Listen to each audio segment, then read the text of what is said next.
નમસ્કાર મિત્રો, આજના સમાચારમાં તમારું સ્વાગત છે। દેશ, દુનિયા અને ગુજરાતના તાજા, મોટા અને મહત્વના સમાચાર જાણીએ તે પહેલા ચેનલમાં નવા હોય તો ચેનલને સબસ્ક્રાઇબ અને લાઇક કરી દેજો। આગળના મહત્વના સમાચારની વાત કરીએ તો ગુજરાતની 4 બેઠકો જીતવી ભાજપ માટે અઘરી, આઈબીના રિપોર્ટથી નેતાગીરી ચોકી। ગુજરાતમાં લોકસભાની ચૂંટણી પૂર્ણ થઈ ગઈ છે અને હવે પરિણામ માટે 3 અઠવાડિયાની પ્રતીક્ષા છે। ત્યારે ગુપ્તચર વિભાગના રિપોર્ટથી ભાજપની નેતાગીરીની ઊંઘ હરામ થઈ ગઈ છે। આઈબીના રિપોર્ટને ગંભીરતાથી લઈને નેતાગીરીઓ દ્વારા તેની સમીક્ષા શરૂ કરવામાં આવી છે।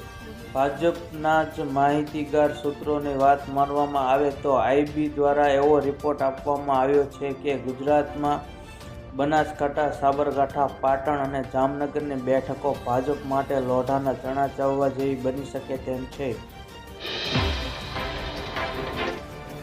આગળના મહત્વના સમાચારની વાત કરીએ તો શિક્ષકની ભરતી અંગે સરકારે કર્યો મોટો ખુલાસો। શાળા સંગાથીની ભરતી અંગેની જાહેરાત ભ્રામક હોવાનું સામે આવ્યું છે। રાજ્ય સરકારે ખુલાસો કર્યો છે કે શાળા સંગાથી જેવો કોઈ પ્રોજેક્ટ રાજ્ય સરકારનો નથી। સાગર એજ્યુકેશન એન્ડ ચેરિટેબલ ટ્રસ્ટ દ્વારા જાહેરાત અપાઈ છે। માધ્યમિક અને પ્રાથમિક શાળામાં શિક્ષકોની ભરતી માટે જાહેરાત અપાઈ છે। ઓનલાઈન અરજી માટે સરકારી ઓજસ વેબસાઇટ જેવી વેબસાઇટ બનાવી છે। ઉમેદવારો માટે અરજી સાથે ₹509 માંગવામાં આવ્યા છે। આ કોઈ સરકારી જાહેરાત ન હોવાથી ઉમેદવારો ભરમાય નહીં તે માટે સરકારે ખુલાસો કર્યો છે। આગળના મહત્વના સમાચારની વાત કરીએ તો વડોદરામાં છેલ્લા કેટલાય દિવસોથી સ્માર્ટ વીજ મીટરનો મુદ્દાએ વેગ પકડી રહ્યો છે। આ મામલે અલગ અલગ જગ્યાએ વીજ કચેરીઓ પર લોકોના હલ્લાબોલ સામે આવી રહ્યો છે। ક્યારેય ન જોયું હોય તેટલું મસમોટું વીજ બિલ આવી રહ્યું છે। ત્યારે હવે આ મામલે ઇન્ડિયા ગઠબંધન દ્વારા આંદોલનની જાહેરાત કરવામાં આવી છે। આ મામલે હવે રાજનૈતિક રંગ પકડ્યો છે। આવતીકાલે જિલ્લા કલેક્ટરને આવેદનપત્ર આપી આંદોલન શરૂ કરવામાં આવનારા હોવાની જાહેરાત ઇન્ડિયા ગઠબંધનની પ્રેસ કોન્ફરન્સમાં કરવામાં આવી છે।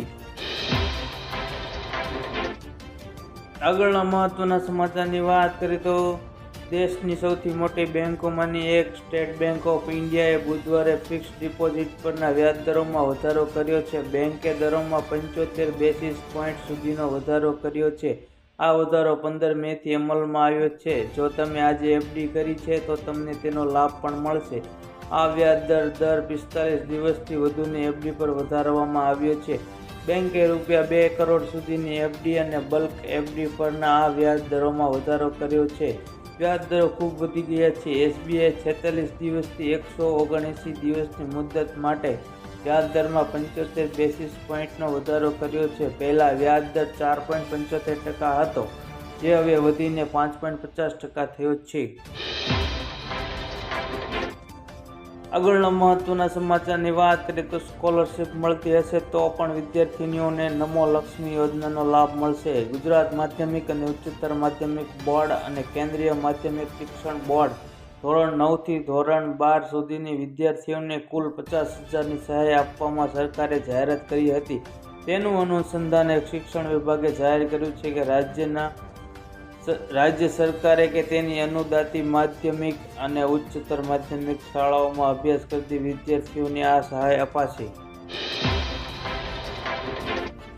આગળના મહત્વના સમાચારની વાત કરીએ તો વાવાઝોડથી કેસર કેરીના ઉત્પાદકો માટે પડ્યા ઉપર પાટું, બોક્સે 300 ઘટ્યા। માવઠાની આગાહીથી બજારમાં વિપુલ પ્રમાણમાં બોક્સ ઠલવાયા। સિઝન વહેલી પૂર્ણ થઈ જવાની ભીતિ।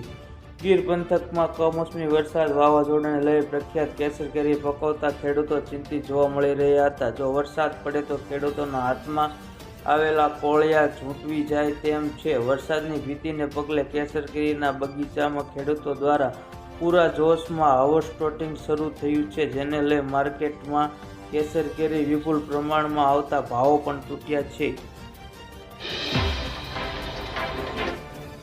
આગળના મહત્વના સમાચારની વાત કરીએ તો રોહિત શર્માએ સંન્યાસને લઈ કર્યો મોટો ખુલાસો। કપ્તાનને લઈ કઈ મોટી વાત।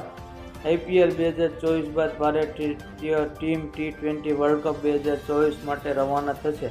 ભારતીય ટીમે 2007માં છેલ્લી વખત T20 વર્લ્ડ કપ જીત્યો હતો। ક્રિકેટે મને માનસિક રીતે ખૂબ જ મજબૂત બનાવ્યો છે. રોહિત શર્મા. IPL 2024 બાદ ભારતીય ટીમ T20 વર્લ્ડ કપ 2024 માટે રવાના થશે. ટૂર્નામેન્ટ 2 જૂનથી શરૂ થશે અને ભારતીય ટીમ 5 જૂનથી તેના અભિયાનની શરૂઆત કરશે. ભારતીય ટીમે 2007માં પ્રથમ અને છેલ્લી વખત T20 વર્લ્ડ કપ જીત્યો હતો.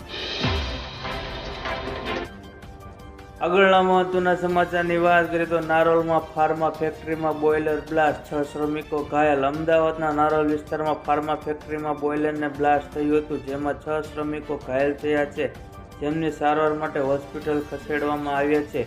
ઇજાગ્રસ્તોની સારવાર માટે LG હોસ્પિટલમાં ખસેડવામાં આવ્યા છે. મળતી માહિતી પ્રમાણે અમદાવાદ શહેરના નારોલ વિસ્તારમાં સ્થિત ફાર્મા ફેક્ટરીમાં બુધવારે બોઇલર બ્લાસ્ટ થતાં 6 શ્રમિકો ઇજાગ્રસ્ત થયા હતા.